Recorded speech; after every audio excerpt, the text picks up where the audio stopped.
नमस्ते नमस्ते, आइए। अरे भाई साहब, आप वो मंडप वाले हैं ना? जी। बाहर गेट पे कैसे फूल लगाए, आधे तो नीचे गिर गए। जाइए थोड़ा ठीक से लगाइए, जाइए। नमस्कार, बेटे की शादी की बहुत बहुत बधाई हो। Thank you Pritam, thank you very much. नमस्ते। नमस्ते भाभी जी। वैसे आपके चेहरे में खुशी के साथ साथ आंखों में आंसू भी दिखाई दे रहे हैं। भाभी जी, बेटी विदा हो रही है हमेशा हमेशा के लिए। जब आपकी मीनू अपने ससुराल जाएगी ना, तब आप भी समझेंगे कि बेटी के शादी के दिन माँ बाप को भावनाओं के किस उतार चढ़ाव से गुजरना पड़ता है। पर ठीक है, जो भी है, लड़का आपने बहुत अच्छा चुना। अमित तो हमारी शिवानी को पलकों पे बिठा के रखेगा। बस इसी बात का सुकून है कि बेटी एक अच्छे घर जा रही है। आइए ना, आइए बेटी।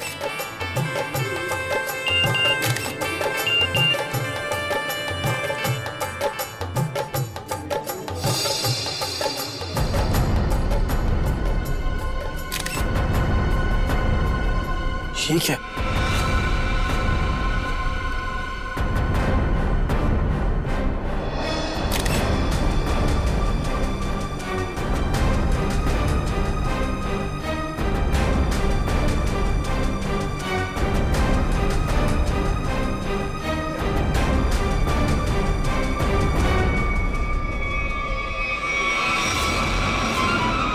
अनन्या, तुम यहाँ क्या कर रही हो? तुम्हारी शादी में डांस करने आई। देखो, ये बेकार की बातें मत करो। तुम्हें यहाँ नहीं आना चाहिए था। तुम्हें क्या लगा कि तुम ऐसे चुपचाप शादी कर लोगे और मुझे भनक तक नहीं लगेगी? आखिर चाहती क्या हो तुम? मैं सिर्फ ये चाहती हूँ कि तुमने जो वादा किया था मुझसे वो निभाओ। कैसा वादा? अरे मुझसे शादी करने का वादा। और कैसा वादा? अनन्या, बच्चों जैसी बातें मत करो, समझी? हूँ मैं बच्ची और अपने प्यार को किसी और का होते हुए नहीं देख सकती। तुम्हें ये शादी रुकवानी ही पड़ेगी। बच्चों का खेल नहीं हो रहा है यहाँ। अरे वही तो मैं कह रही हूँ, ये कोई मजाक नहीं है। ये मेरी और तुम्हारी जिंदगी का सवाल है। अच्छा, और शिवानी, उसका क्या? अरे उसे और कोई लड़का मिल जाएगा। तुम दुनिया के आखिरी लड़के हो क्या? बस, बहुत सुननी मैंने तुम्हारी। अब जाओ, जाकर अपने इस दिमाग का इलाज करवाओ। और एक बात ध्यान से सुन लो मेरी, ये शादी तो अब नहीं रुकेगी, होकर ही रहेगी ये शादी। तुम्हारा आखिरी फैसला है ये? मेरा हर फैसला आखिरी ही होता है। ठीक है, तुम्हें ये शादी बहुत भारी पड़ेगी, याद रखना। धमकी दे रहे हो तुम मुझे? धमकी ही समझ लो। अमित बेटा, मुहूर्त का समय निकला जा रहा है। पंडित जी बुला रहे हैं तुम्हें, आओ जल्दी आओ। जी, मैं बस अभी आया, आप चलिए, मैं आता हूँ। एक बार और सोच लो, बहुत बुरा अंजाम होगा इसका।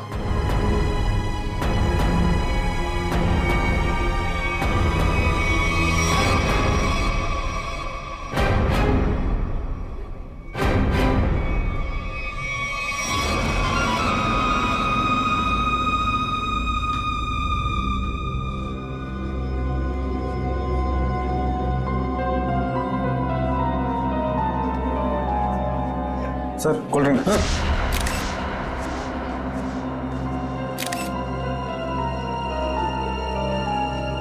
बहुत बुरा अंजाम होगा इसका। किसने भिजवाई है कोल्ड ड्रिंक? मतलब सर? मतलब ये कि अनन्या ने भिजवाई है कोल्ड ड्रिंक? क्या मिलाया इसमें? नहीं सर, ये बस कोल्ड ड्रिंक है। ठीक है, जाओ।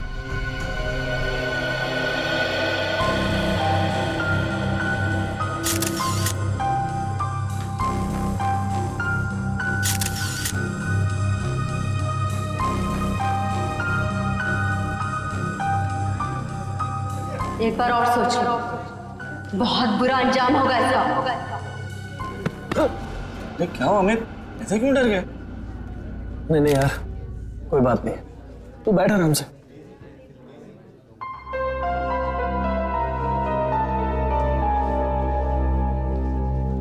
क्या बात है बेटा, कुछ खोए खोए से लग रहे हो। तब ठीक तो है ना? जी, सब ठीक है। ठीक है बेटा। पंडित जी, आप शुरू कीजिए। सर्वमंगल मांगल्ये शिवे सर्वार्थ साधिके शरणे त्र्यंबके गौरी नारायणी नमस्ते।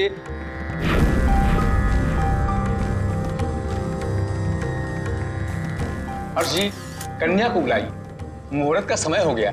हाँ, अभी एक मिनट। राधिका बेटा, सुनो तो जरा शिवानी को लेके आना। जी अंकल।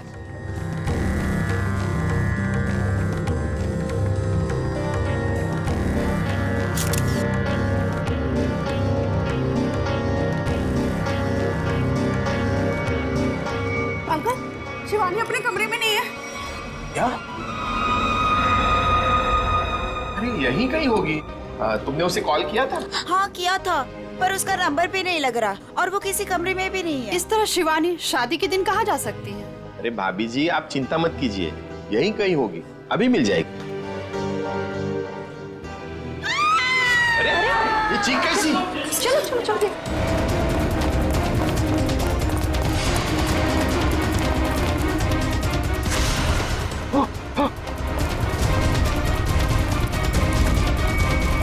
शिवानी, शिवानी,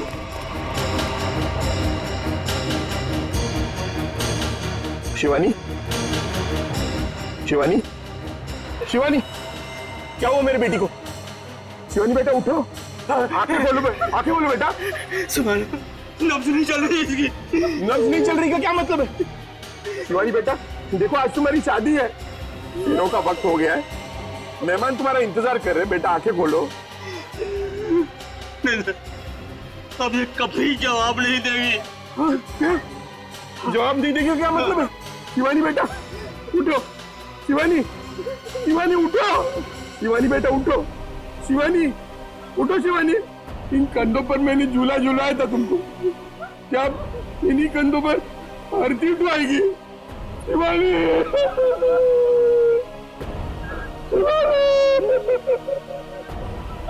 शिवानी, शिवानी,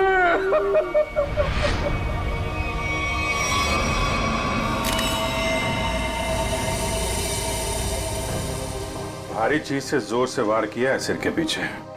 सर लगता है इसी घाव की वजह से इसकी मौत हो गई।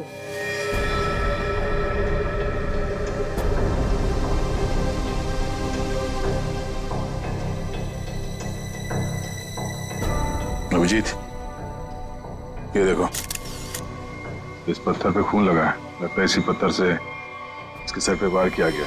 बाकी तो खून की फोरेंसिक जांच के बाद ही पता चलेगा।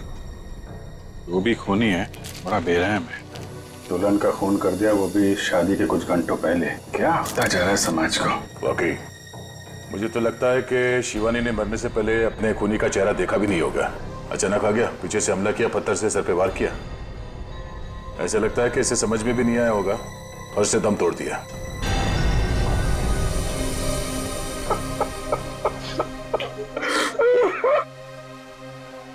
कोई घर वाला ही होगा, बाहर वाला होता तो नजर आ जाता। आप लोगों में कौन है जिसने शिवानी को आखिरी बार देखा था? सर, हम दोनों ही सुबह से उसके साथ में थे। वो एक कमरे में तैयार हो रही थी, उसे घुटन महसूस हो रही थी, तो उसने हमसे कहा कि वो बाहर खुली हवा में जाके आती है। पर वो गई और आई ही नहीं वापस।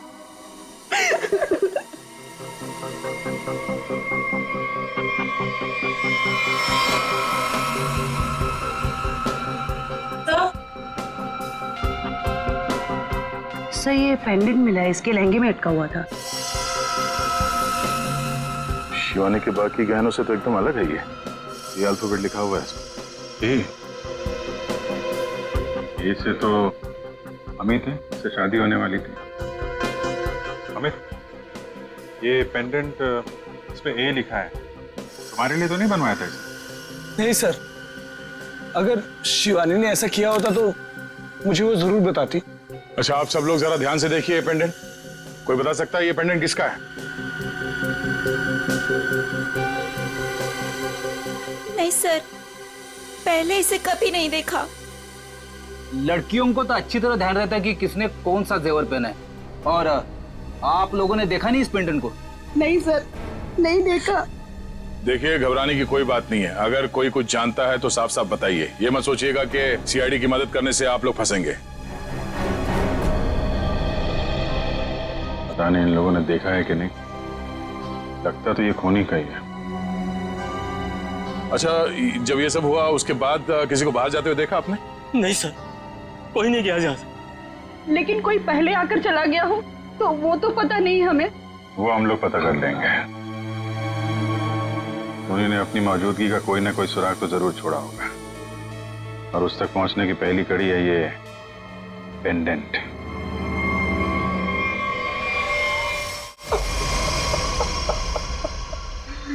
सर, माना कि मैंने अपनी बेटी को खोया है, लेकिन आप इस तरह मेहमानों पर शक करके का अपमान तो न कीजिए प्लीज सर। अपमान नहीं कर रहे हैं हर्षी, शिवानी को इंसाफ दिलाने की कोशिश कर रहे हैं।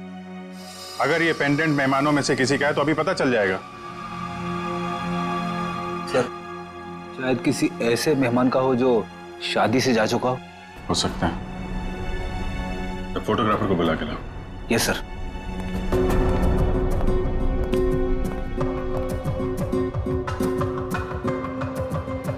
आइए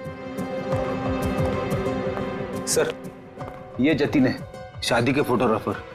जतिन, मुझे शादी की सारी फोटोग्राफ देखनी, एक एक फोटोग्राफ। मगर वो तो 500 से भी ज्यादा है सर।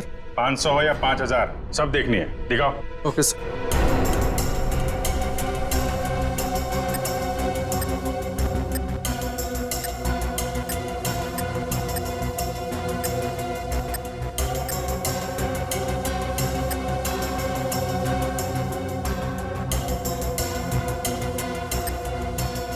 एक मिनट, पीछे वाली करना, पीछे वाली करना। Okay sir. जूम करो इधर, जूम।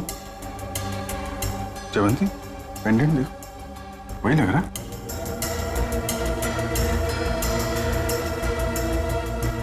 हाँ सर, ये तो वही पेंडेंट है। अच्छा, तो ये है वो लड़की। एक्सक्यूज मी, आप लोग पहचानते हैं इस लड़की? हाँ सर, हमने इसे देखा था। वो कोने में चुपचाप खड़ी थी। हमें लगा कि लड़के वालों की तरफ से है। क्या कर रही थी? किसी से कुछ बातचीत कर रही थी? हाँ सर, अमित जीजू से। ओ, मतलब दूल्हे राजा से। अमित, अगर भगवान कठिन समय दिखाता है तो उसे झेलने की शक्ति भी देता। अमित, कौन है ये लड़की? इसको पहचानते हो? अनन्या? अनन्या ने मारा मेरी शिवानी को। कौन है ये? सर, ये मेरी गर्लफ्रेंड थी, लेकिन 3 महीने पहले हमारा रिश्ता टूट गया था। ओह, शादी पे आपने बुलाया था इसे? नहीं सर, मैंने तो बताया भी नहीं था कि मैं शादी कर रहा हूँ।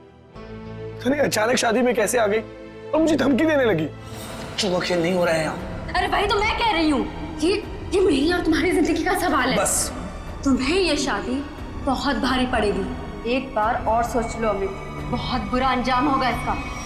इतनी बड़ी धमकी दी अनन्या ने, और ऊपर से उसका पेंडेंट भी शिवानी के कपड़ों में मिला है। सर, इस सब से तो ऐसा ही लग रहा है कि अनन्या ने गुस्से में आकर शिवानी को मार डाला। लग तो यही रहा। आप जरा अनन्या का फोन नंबर और एड्रेस दीजिए। सर, नंबर तो है मेरे पास, लेकिन अनन्या घर बदलने वाली थी और उस घर का एड्रेस नहीं है मेरे पास। कोई बात नहीं, फोन नंबर दीजिए।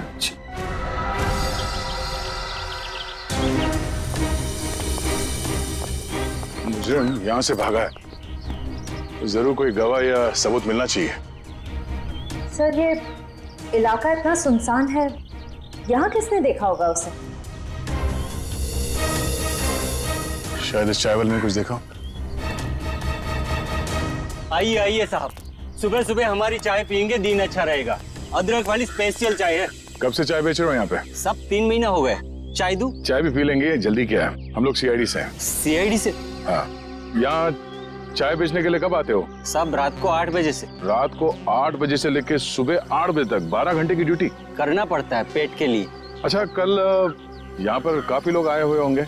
यहाँ पे फार्म हाउस में शादी थी ना? हाँ साहब, बहुत मेहमान थे, लेकिन एक औरत अजीब ही थी। अजीब औरत मतलब? साड़ी पहनकर बाइक चला रही थी, वो भी 80-100 की रफ्तार में। साड़ी पहन के बाइक चला रही? हाँ साहब, लेकिन उनकी हरकतें है ना आदमियों जैसी थी। तो देखकर मैं तो दंग ही रह गया। उस औरत का चेहरा देखा तुमने? बाइक बहुत तेज रफ्तार में थी, चेहरा नहीं देख पाया। साड़ी कौन से रंग की थी? पीले रंग की साड़ी थी। पीले रंग की साड़ी। नाम क्या आपका? घनश्याम साहब। शुक्रिया घनश्याम। सर इसका मतलब मुजरिम एक आदमी था जो औरत के भेस में जुर्म करने आया था। मुझे पूरा यकीन है वो आदमी ही था। आगे देखते हैं, क्या कुछ और पता चल जाए उसके बारे में।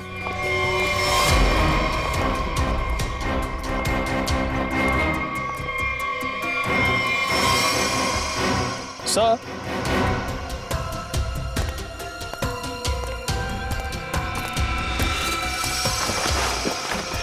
सर ये देखिए, सॉरी, लगता है ये वही पीली साड़ी है जिसके बारे में कुछ चाय वाले ने हमें बताया। सर शायद ये वही बहरूपिया मुजरिम है जो अलग अलग भेस बदल कर शादियों में घुसता है और लूटपाट को अंजाम दे रहा है।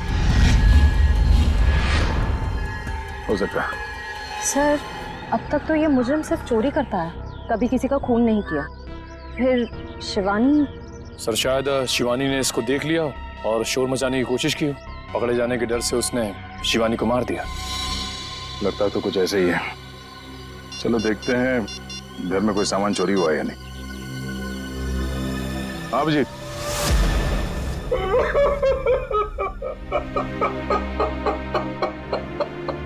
मेरी बेटी। अर्जी, हम आपका दुख समझते हैं, जानते हैं ये समय आपके लिए बहुत मुश्किल है, लेकिन हमें शक है कि यहाँ पे चोरी हुई है। आप जरा चेक करके बता सकते हैं कि सारा सामान ठीक ठाक है या नहीं? ठीक है।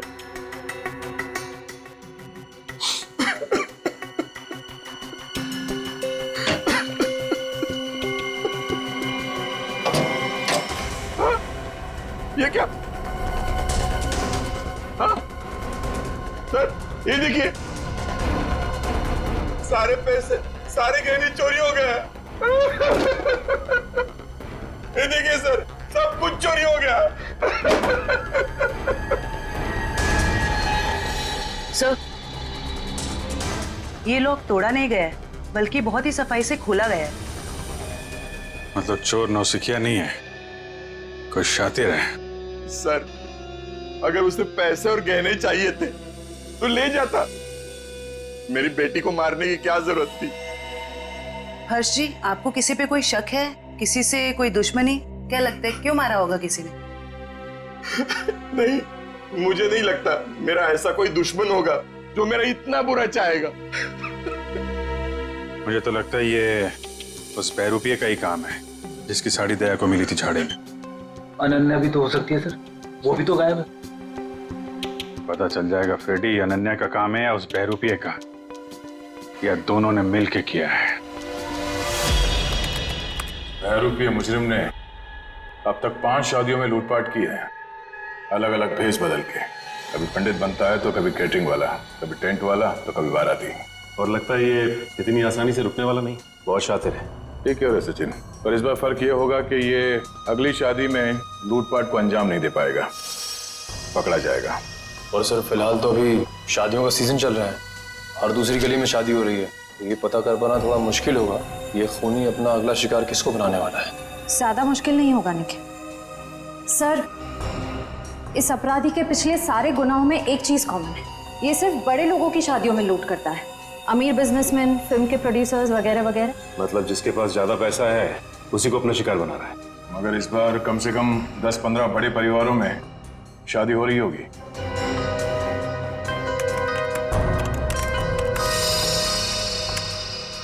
इस सब में एक बात कॉमन है, उसने पहला जुर्म किया यहाँ सांगानेर के पास, दूसरा भिवंडी के पास, तीसरा शिकाराबाद में, चौथा जुबेर नगर में और 5वां ट्रांसपोर्ट नगर में। ये सारे इलाके तो शहर से थोड़े बाहर की तरफ है। एग्जैक्टली फ्रेडी, सबसे पहले हमें पता करना होगा ऐसी कितनी शादियां हैं रईसों की जो शहर के बाहरी इलाकों में होने वाली है।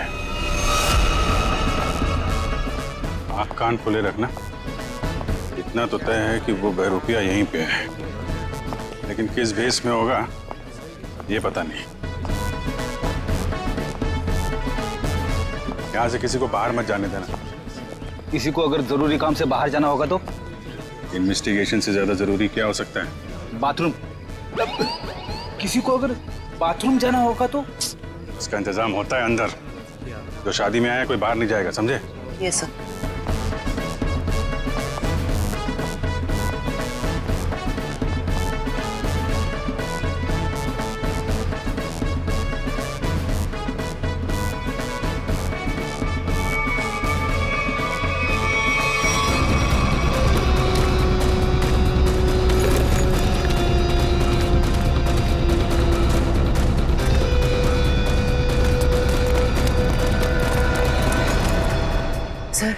हाथ आते आते रह गया। बहुत चालाक है। सर, भागते चोर की बैग। सर ये तो मेकअप का सामान है। अच्छा, इसी का इस्तेमाल करके भेस बदल रहा था ये। पहली बार देख रहा हूँ सर, कोई मेकअप का इस्तेमाल जुर्म करने के लिए कर रहा है। एक मिनट खड़िए। हाँ, जिस मेकअप का इस्तेमाल वो जुर्म करने के लिए कर रहा है ना, अब उसी मेकअप बैग के लोगों से वो पकड़ा जाएगा। हाँ, हमारे हाथ आते आते रह गया वो मुजरिम। तो हमने सोचा था उससे ज्यादा चालाक निकला। चाहे वो कितना ही चालाक और फुर्तीला क्यों ना हो, हमारे हाथों से ज्यादा दिन बच नहीं पाएगा। लेकिन कुछ पता चला उस मेकअप किट वाले लोगों से? बस सर 2 मिनट। सर, पता चल गया, किसी रोज फैशन हाउस के नाम पे। हो सकता है ये मुजरिम इस फैशन हाउस में काम करता। हाँ सर, इसीलिए वो अच्छा मेकअप कर लेता है हर बार। या फिर ये भी हो सकता है कि वो खुद ही एक मेकअप आर्टिस्ट हो। सर, आश्रया, क्या पता चला उस पेंडेंट से जो शिवानी के लहंगे से मिला? सर ये कस्टमाइज पेंडेंट खास ऑर्डर देकर बनवाया गया है। बाजार में ज्वेलरी की जितनी भी बड़ी बड़ी दुकानें हैं, मैंने हर जगह पता किया। सर एक वेबसाइट है आभूषण.com, सभी दुकानदारों का यही कहना था कि ऐसे जेवर उसी वेबसाइट पे खास ऑर्डर देकर बनवाए जा सकते हैं। आभूषण.com?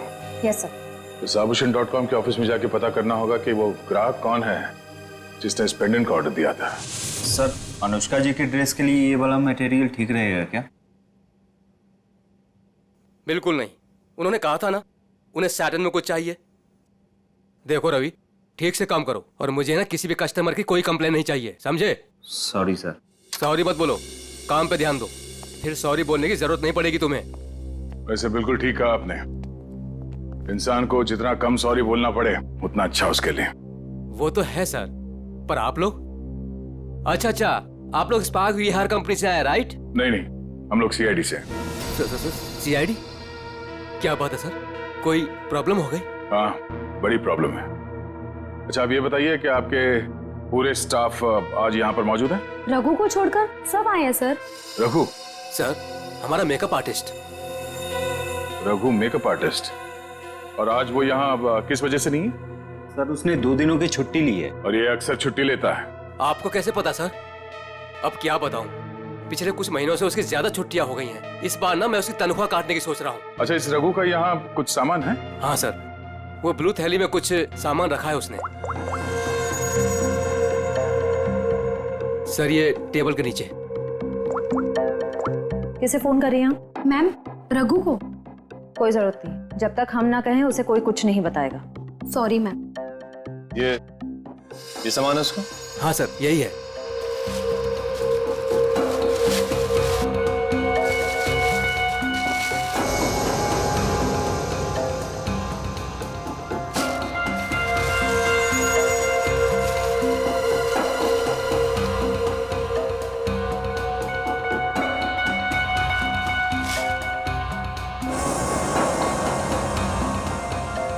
सर ये गमबूट्स, नीली टोपी, ये ग्लव्स, ऐसा हुलिया तो उसने कभी नहीं बनाया पहले। ये कैसा हुलिया हो सकता है सर?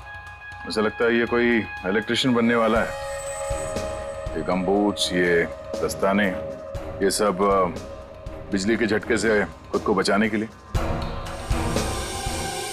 अच्छा, आप लोगों को रघु के इस सामान के बारे में कुछ मालूम है? हाँ सर, मैंने देखा था उसे ठीक कुछ ऐसा ही सामान अपने बैग में रखते हुए। मैंने पूछा भी कि क्या है ये सब, मगर उसने ठीक से कुछ जवाब दिया नहीं। हाँ सर, पिछले कुछ दिनों से उसका बर्ताव कुछ अजीब हो गया है। अपनी ही धुन में रहता है, आसपास क्या हो रहा है उसे किसी चीज का कोई होश नहीं रहता। होश कैसे होगा? आजकल उसे अपना ध्यान कहीं और लगा रखा है। कहाँ सर? वो भी बहुत जल्द पता चल जाएगा। अच्छा, उसने आप लोगों को किसी शादी में जाने की कोई बात कही थी, कुछ पता है? रघु की शादी? नहीं, उसकी शादी नहीं, किसी शादी में जाने वाला है, ऐसा कुछ बताया आप लोगों को? नहीं सर। हाँ जी। अच्छा, पेंडेंट किसी हेमा का है? चेक्स कॉल सेंटर में काम करती है। ओके, ठीक है, जैसे कुछ पता चलता है हमें इन्फॉर्म कर देना। Okay okay. सर यही है वो हॉस्टल जहाँ हेमा रहती है। सर उसी ने वो पेंडेंट ऑनलाइन ऑर्डर करके मंगवाया था। एक्सक्यूज मी, हेमा को बुलाइए। हम लोग सीआईडी से। सीआईडी? जी। हेमा को नीचे भेजना। सर आप लोग वेट कीजिए, वो अभी आ रही हैं।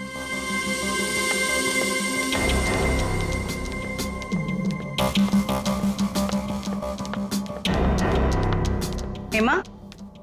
जी मैं ही हूँ हेमा, पर आप लोग? मैं जयवंती। मैं फ्रेडी। सॉरी पर मैंने आप लोगों को पहचाना नहीं। कोई बात नहीं, लेकिन आप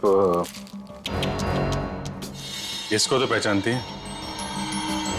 अरे ये पेंडेंट, ये कहाँ से मिला आपको?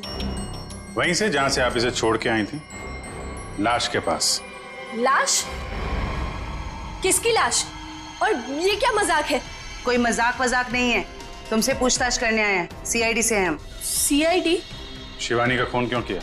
नहीं सर, मैंने किसी शिवानी का खून नहीं किया। और ये पेंडेंट भी मेरा नहीं है, ये तो मैंने अपने रूममेट अनन्या के लिए लिया था। हाँ। अनन्या? अनन्या तुम्हारी रूममेट है? है नहीं सर, थी। मतलब उससे 3 महीने पहले ही कॉल सेंटर की जॉब छोड़ दी और यहाँ से भी चली गई। अचानक जॉब छोड़ने की कोई वजह? सर उसने वजह तो नहीं बताई, बस इतना कहा कि अब मुझे जॉब करने की जरूरत नहीं। हाँ, जरूरत क्यों होगी? लाखों करोड़ों के जेवर जो आ रहे हैं उसके पास, अलग अलग शादियों से। सर ये रघु और अनन्या आपस में जरूर मिले हुए हैं। लाखों करोड़ों के जेवर? वो आप छोड़िए, ये बताइए कि अनन्या के मुंह से कभी किसी रघु का नाम सुना था? रघु? जी नहीं। अभी कहाँ रहती, कुछ मालूम है आपको? हाँ सर, मैं एक बार उसके घर गई थी, श्यामनगर। श्यामनगर? सर पड़ोसी बता रहे हैं कि उन्होंने कई दिनों से अनन्या को यहाँ नहीं देखा। कुछ ना कुछ गड़बड़ जरूर कर रही है लड़की। अमित ने जो एड्रेस दिया था पुराना, वहां से भी गायब। कॉल सेंटर का हॉस्टल भी छोड़ के दिया। उसे पता चल गया होगा कि हम लोग उसे पकड़ने वाले, इसीलिए भाग रही है यहाँ से वहां। दरवाजा खुला है?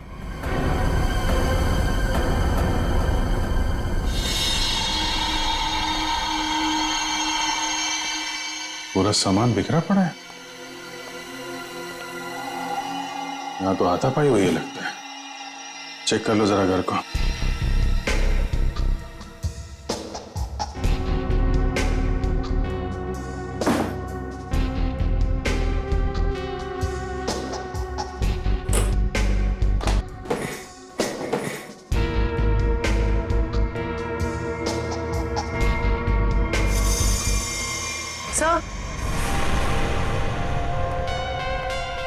सर ये पर्दे पे खून लगा हुआ है। मिला? इसका मतलब जो कुछ भी हुआ है अभी हाल में ही हुआ है। ये घसीटने का निशान।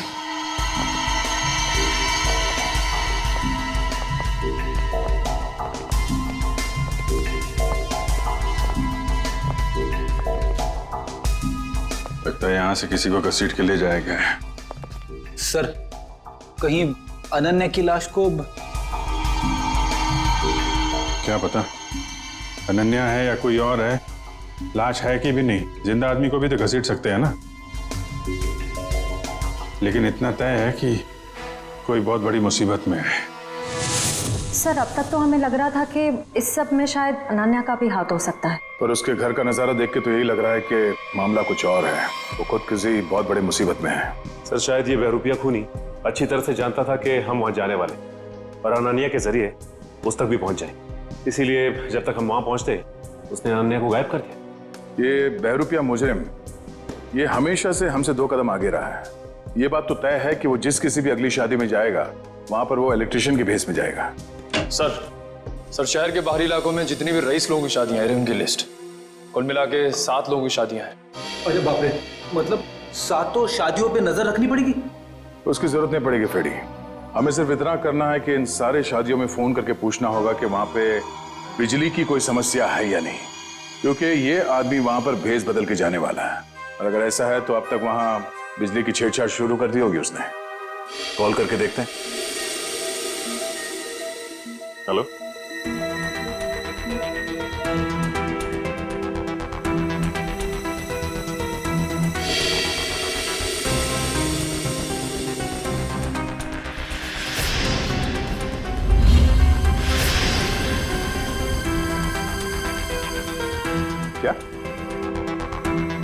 आपके यहाँ पे बिजली की दिक्कत हो रही है? हाँ हाँ, तो आपने किसी इलेक्ट्रिशियन को बुलाया अपने शादी में? बुलाया है? अच्छा, नहीं नहीं नहीं, वो बात नहीं है, ऐसे प्रॉब्लम वाली कोई बात नहीं है। वो क्या, हम लोग इलेक्ट्रिसिटी डिपार्टमेंट से है ना, तो ये तो हमारी जिम्मेदारी है कि हम हर चीज का ख्याल रखें, ये देखें कि आपके यहाँ पे बिजली ठीक से आ रही है या नहीं। अब वैसे भी ये शादियों का सीजन है। जी हाँ, ओके ओके, थैंक यू। शादी मुबारक हो। या मतलब पनवेल वाली शादी में जा रहा है इलेक्ट्रिशियन बन के? जा तो रहा है, वहां से वापस नहीं आएगा। इसके लिए जेल में मंडप सजाओ।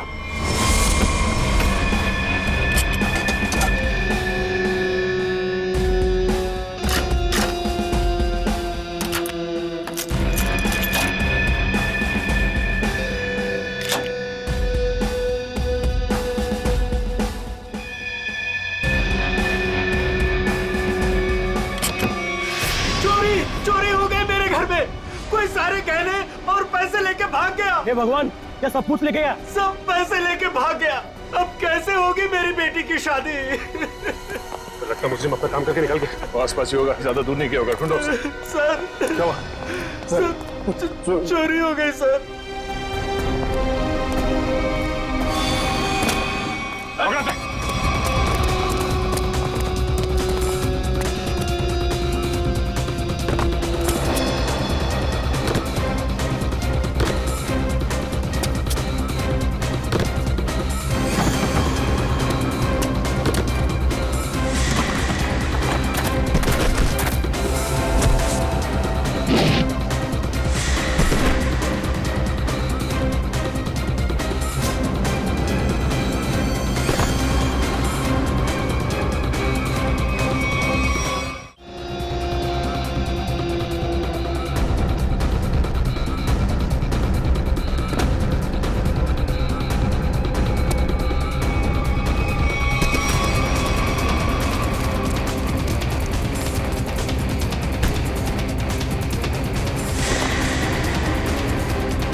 हम लोग इलेक्ट्रिशियन नहीं है, मगर झटका बहुत तगड़ा मारते हैं हम।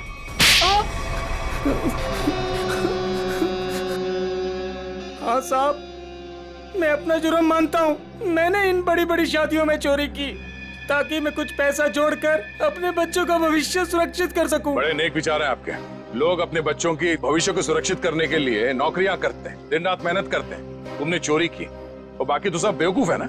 ऐसा नहीं है साहब कि मैंने मेहनत की रोटी कमाने की कोशिश नहीं की। मैंने बहुत कोशिश की साहब, पर मेरे पास वालों ने मेरी पीठ में छोरा घोंप दिया। क्या मतलब है तुम्हारा? काम मैं करता था, उसका श्रेय और इनाम कोई दूसरा लेके जाता था। मेरे नाम की बदौलत बहुत से लोगों ने पैसा और नाम कमाया और मैं गरीब का गरीब ही रह गया। इसलिए तुमने एक अच्छे मेकअप मैन होने का गलत फायदा उठाया। भेष बदल बदल कर जुर्म करने पहुंचे शादियों में। पहले चोरी की, अब खून किया। खून? आप क्या करें साहब? शिवानी को नहीं मारा तुमने? नहीं साहब, मैं बोला किसी को क्यों मारूंगा, मैं तो सिर्फ चोरियां करता था। बहुत हो गया तेरा नाटक। हर्ष जी की बेटी शिवानी का खून नहीं किया तूने? साहब, मैंने उसकी लाश तो पड़ी हुई देखी थी, पर मैं क्या करता साहब, अगर मैं शोर मचाता तो पकड़ा जाता, इसलिए भाग गया साहब। तुम्हें कैसे मालूम कि उसकी मौत हो चुकी थी? हो सकता है उसकी सांसें चल रही हो। तुम भी किसी मुजरिम से कम नहीं हो, समझे? और अब ऐसे चुप रहने से काम नहीं चलेगा। ठीक से याद करके बताओ, तुमने शिवानी की लाश के आसपास किसी को देखा? किसी को भागते हुए देखा वहां से? हाँ साहब, मैंने किसी को तो देखा था, बाइक पर भागते हुए। क्या शादी का कोई मेहमान था वो? नहीं, कोई बाहर से ही था शायद। साथ में का चेहरा देखा तुमने? अंधेरा बहुत था, तो चेहरा नहीं देखा। बाइक का नंबर देख पाए? बाइक का नंबर नहीं देखा, पर नंबर प्लेट के पास कोई स्टिकर लगा था साहब। कैसा स्टिकर? एक स्टिकर था जिसपे आरपी लिखा था। हो सकता है बाइक के नंबर प्लेट पे खूनी के नाम का इनिशियल हो। नहीं निखिल, मुजरिम इतना बेवकूफ तो नहीं होगा कि अपने नाम के इनिशियल बाइक पे छोड़ के जाए। ये बात तो तय है कि इनिशियल ही है, और ये किसी के नाम का इनिशियल है या कुछ और, ये पता करना पड़ेगा। अरे जल्दी जल्दी साफ सफाई करो, कस्टमर्स आने ही वाले होंगे। और हाँ, टेबल नंबर 17 पर उधारी की शराब मत देना, समझ गए तुम सब? जी सर। और अगर ज्यादा शराब मांगे तो बोल देना कि आज से उधारी बंद। ठीक है, आज से उधारी बंद। और शायद अब इस पब को भी बंद करने का वक्त आ गया है। सर मैं तो बस यूं कह रहा था सर। दरअसल हम लोग सीआईडी से। सीआईडी? हाँ सीआईडी। अपने पूरे स्टाफ को यहाँ पे बुलाइए, यहाँ पे लाइन में खड़ा कीजिए, हमें पूछताछ करनी है, जल्दी। जी जी सर। अब प्रेम, मदन, राजू, हरी, जल्दी आओ सब यहाँ पर। क्या हुआ सर? कल शाम हर्ष कुमार जी के बेटी की शादी में कौन गया था यहाँ से? क्या मतलब? कोई नहीं गया था? हाँ?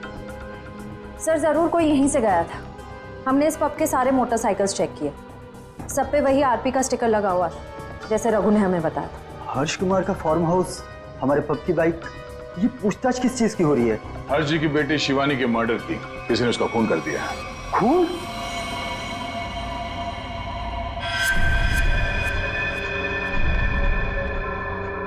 क्या हुआ? ये तुम्हारे हाथ इतने क्यों कांप रहे हैं? हाँ? कल शाम हर्ष जी के फार्म हाउस में तुम गए थे क्या? सर मैं क्यों जाऊंगा, मैं तो उन्हें जानता तक नहीं।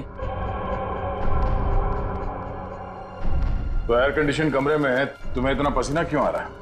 पहुंचो, साफ कर लो। सर पहली बार खून के पूछताछ हुआ देखकर घबराहट तो होगी ना? ऐसी घबराहट तो उसी को होती है जिसने गलत काम किया हो। जरूर कोई ना कोई है यहाँ जिसके हाथ खून से रंगे हुए हैं। मैनेजर साहब, जरा अपना हाथ दिखाइए। सर मैंने कुछ नहीं किया सर, मैं तो कल रात 1:30 बजे तक यहीं पर था। हमने कब कहा खून होने का समय? हमने बताया नहीं? तो आपको कैसे पता चला कि खून 1:30 बजे से पहले हुआ? मैं तो बस बार बंद होने का टाइम बता रहा था।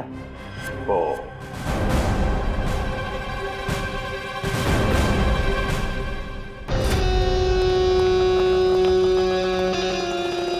बच गया यार, अगर सीआईडी वालों को पता चल जाता वो तो मेरी चटनी बना देते। भाई साहब एक कॉल करना है। कर लो। हेलो हेलो, हाँ पप्पू बोल रहा हूँ। नहीं मैं पीसीओ से बोल रहा हूँ, मेरी बात ध्यान से सुनो। सीआईडी वाले मेरे पब पहुँच गए। हाँ यार, कहाँ फंसा दिया? नहीं मैं अब 1 मिनट भी इस शहर में नहीं रुकूंगा। मेरा बचा हुआ पैसा मुझे वापस दो। मैं आज के आज मेरे गांव जा रहा हूँ अगली ट्रेन पकड़कर। हाँ ठीक है, ओके। वैसे गांव जाने का आइडिया बहुत अच्छा है, शुद्ध हवा और नदी में डुबकी मार के नहाना। पर अफसोस ये सब तुम्हारे किस्मत पे नहीं है। तुम्हारे किस्मत पे है जेल की काल कोठरी और फांसी का फंदा। हाँ मैं नहीं मारा शिवानी को। 5 लाख रुपए बहुत बड़ी रकम होती है साहब, मेरा ईमान डगमगा गया। किसने दिए थे तुम्हें 5 लाख रुपए? वो उसने किसने? मैं तुझे छोड़ूंगी नहीं। तूने मेरी जिंदगी नरक बना दी है, अब मैं तेरी जिंदगी को नरक बना दूंगी। सबको जाकर बता दूंगी कि शिवानी का खून तूने किया है। अफसोस अनन्या, अफसोस, तुम्हारी ये आखिरी इच्छा अधूरी ही रह जाएगी, क्योंकि यहाँ से तुम जिंदा वापस नहीं जाओगी। छोड़ो मुझे, जाने दो मुझे यहाँ से। बहुत पछताओगे तुम। हाँ ठीक है, पछता लेंगे। और डार्लिंग, तुम्हारे जाने के बाद तुम्हारी याद में आंसू भी बहा लेंगे। अब वक्त आ गया है तुम्हें ऊपर पहुंचाने का। ऊपर तो हम पहुंचाते हैं मुजरिमों को।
हाँ, शिवानी को मैंने ही मारा। पर क्यों? तुम्हारी तो शादी होने वाली थी शिवानी के साथ। वो शादी एक दिखावा थी, असल में मेरा प्लान कुछ और था और शिवानी को मेरे प्लान के बारे में भनक लग गई थी। कैसा प्लान? मैंने और अनन्या ने मिलकर एक प्लान बनाया था कि शिवानी से मैं सिर्फ और सिर्फ पैसों के लिए शादी करूंगा और उसके बाद सब कुछ अपने नाम करके उसे तलाक दे दूंगा। शर्म आनी चाहिए, पैसों के लिए इसका गिर गया तुम। हाँ? मेरे लिए वो शादी सिर्फ और सिर्फ एक बिजनेस डील थी और वो उस वक्त खराब हो गई जब शिवानी को मेरे प्लान के बारे में पता चल गया था। और तुम डर गए कि कहीं पूरी दुनिया के सामने शिवानी तुम्हारी पोल न खोल दे। हाँ, क्योंकि अगर वो सब सामने आ जाता तो बिजनेस इंडस्ट्री में जो मैंने नाम कमाया था वो सब मिट्टी में मिल जाता। और इसलिए मैंने पप्पू को शिवानी की सुपारी दी और उसने वहां तुरंत आकर अपने काम को अंजाम दिया। जब बिजनेस में तुम इतना नाम कमा ही चुके थे तो पैसों के लिए इतना गिरने की क्या जरूरत थी? क्योंकि मुझे बिजनेस में घाटा हो रहा था। मैं अपना घर, गाड़ी, ऑफिस सब कुछ गिरवी रख चुका था। मुझे पैसों की इतनी जरूरत थी कि मुझे पता ही नहीं चला कब मेरा चुना हुआ रास्ता सही से गलत हो गया। तुम्हारे इस गलत रास्ते में इस अनन्या ने तो खूब साथ दिया था, फिर तुम इसे क्यों मारना चाहते थे? क्योंकि सर दिन रात इसके दिमाग में सिर्फ एक ही चीज चलती है, मुझसे शादी करना। उस दिन शादी में भी आकर इसने मुझे धमकी दी थी कि अगर मैंने शादी कैंसिल नहीं की तो इससे बुरा कोई नहीं होगा। तुम्हारा वो पेंडेंट शादी के दिन शिवानी के लहंगे पे कैसे पहुंचा? बाहर जाते वक्त मैं उससे टकरा गई थी तो शायद संयोग से। इसका मतलब है तुम नहीं जानती थी कि ये अमित शिवानी को मारने वाला है? सर मैंने कहा ना आपसे कि इसके दिमाग में सिर्फ एक ही चीज चलती है। ये आज भी मुझसे यही कह रही थी कि अगर मैंने इससे शादी नहीं की तो इस सबको जाकर बता देगी कि शिवानी का खून मैंने किया है। गलतफहमी थी कि तुम मुझसे प्यार करते हो, लेकिन आज वो गलतफहमी दूर हो गई है। उम्मीद है तुम्हारी और भी कई गलतफहमियां दूर हो गई होगी कि जुर्म के रास्ते पे चल के कभी किसी के सपने साकार नहीं होते। तुम्हारा फैसला तो अदालत करेगी, पर तुम्हें तो शायद फांसी ही होगी।